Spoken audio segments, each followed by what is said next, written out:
Welcome back to the challenge sessions where Zach and I talk through some of the common challenges that sales-driven businesses face in their go-to-market. Yeah, so today, what we're going to be talking about is obviously content creation is incredibly important to any business. Video content being the most engaging, authoritative, and effective at driving business results. But what company leaders and people, subject matter experts struggle with often is the way they appear and sound on camera. So today we're going to be talking about some easy things you can do to level up your home studio setup so that you can look and sound good on camera.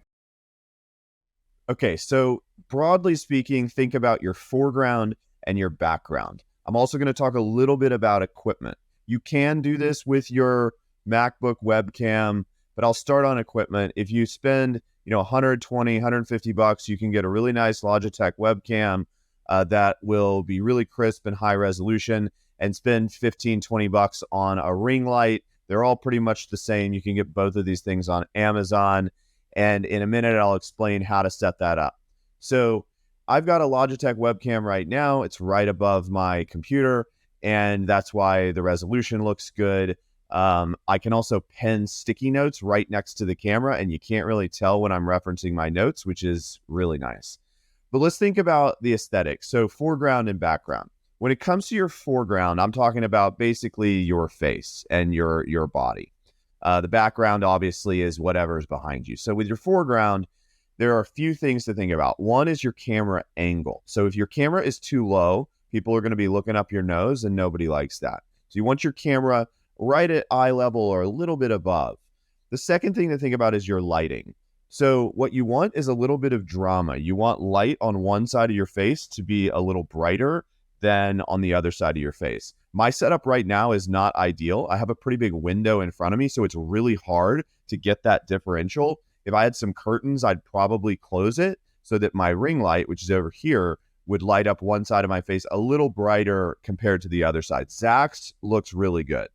So you want that differential. If it's too bright and too uniform, you look kind of like you're in, an office or something with too much light. It just doesn't look good. So camera angle, make sure it's not too low. If you are using your MacBook, you can just put your MacBook on a stack of books, and that usually solves the angle problem. Light, a little brighter on one side of your face from the other. And then think about your dimensions. So think about the dimensions of your head height relative to the height of the frame. If your head is too small because you're too far away from the camera, it's just going to end up looking weird. If you're too close, it's also going to end up looking weird, although too close is usually better than too far away. And you want your head to be in the range of maybe 50% of the frame, I think is a good reference point. If you're in like the 30%, it just looks too small. So camera angle, light brighter on one side than the other side of your face, and dimensions of your head height. The other thing on light that I'll mention is the color of the light. So the color of light that comes through from the outside ends up looking like pretty white or sometimes even blue compared to room lights. And so ideally, you don't have different color lights on your face. So if you have a window on one side that looks blue and you have a ring light on the other side that's set to the warm color, it's going to look weird. So you can usually change the color of the light from your ring light to match the color of the light in your room.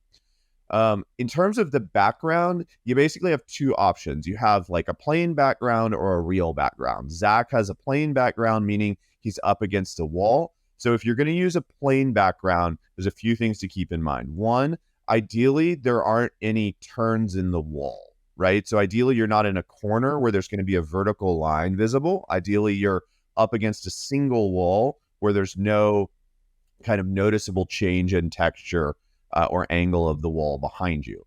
The second thing to think about with a plain background is your distance. Try to get yourself at least 2 or 3 feet away from that wall, ideally more, as much as you can get away from the wall. As much room as you have to move yourself away from the wall is better.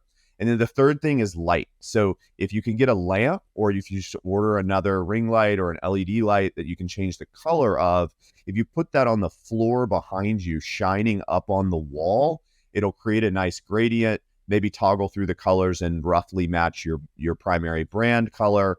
You can see that that's what Zach has done. Our primary brand color is blue. that's a really nice effect to, again, give you some texture or differential between yourself and that plain background. And then if you're going to use a real background like mine, or if you're in a home office or something like that, there's a couple considerations. One is distance. So you really want to maximize your distance away from that wall. If I had, the ability to kind of like rebuild this room, I would love to have another maybe 2 or 3 feet between my back and the back wall of the room. So distance is your friend here.